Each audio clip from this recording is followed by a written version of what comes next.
1 in 4 women in college institutions will have experienced some form of sexual assault during the course of their college careers. And although rape has proven to be a great epidemic within our society, it continues to be one of the most ignored, misunderstood, and unreported crimes within our society. In a poll conducted by Washington Post, anonymous female college students had described their experience with rape. Anonymous from Queen's University of Charlotte stated, "I was like, no, please stop." And he was like, "No, you'll like it." Anonymous from University of Pittsburgh said, "I woke up the next morning with no pants and no recollection." These are some women who have not only had their rights taken away from them, but their bodies as well. One famous rape survivor's case that has gotten a lot of attention from the public is the case of Emma Sokowitz, a student at Columbia University. After reporting her rape to school officials, her efforts were in vain, and her rapist continues to attend the same college as her, free and unpunished. For her senior thesis, she's chosen to do an art piece in order to bring light to her experience and many rape victims all over. Emma Sokowitz said, "Rape can happen anywhere. For me, I was raped in my own dorm room bed. And since then, that space has become fraught for me, and I feel like I've carried the weight of what happened with me everywhere." She continues, "The past year or so of my life has been really marked by telling people what happened to me in that most private, intimate space and bringing it out into the light. It is supposed to mirror the way I've talked to media in different news channels." Emma is one of many rape victims whose rape has been neglected by school officials and brushed away to the point of insignificance.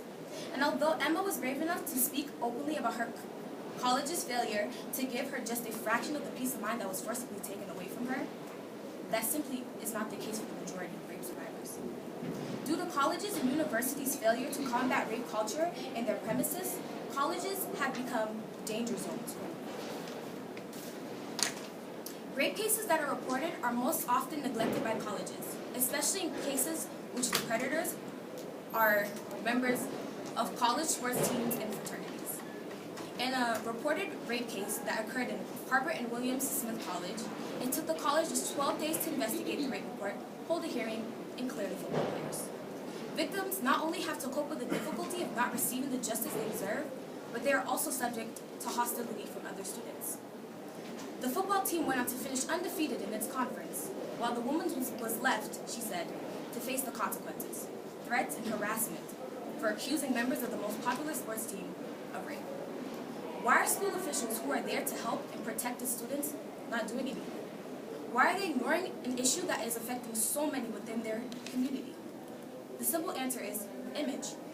A college's image is the most important aspect. A good image means more respect and interest from the public. A negative image means the exact opposite. Less respect, less interest, which also leads to less money coming into these colleges. Even just simply admitting the occurrence of rape in their campuses would risk funding. Rape has been a long, ugly undercurrent of many college social systems, treated as an unfortunate byproduct of college party culture, which is less important than maintaining the university's image. One may ask, how can we possibly eliminate rape from college campuses? Complete elimination may not be possible, but that doesn't mean we shouldn't strive for change. In order to hold college officials accountable for rape cases on campus, the government should require every state to pass a law that obligates every college to have a consent policy or lose financial aid, which is currently policy in California. This will give colleges the incentive to do the right thing by punishing any predators who decide to sexually assault or rape women on college campuses. In addition, rape is often ignored and mishandled due to victim blaming, and accusing rape victims of attracting their rapists or not doing anything to stop it. This is a mentality that is required due to ignorance. In order to combat this issue, we must educate the public about rape and consent through school curriculums, college classes, and TV programming.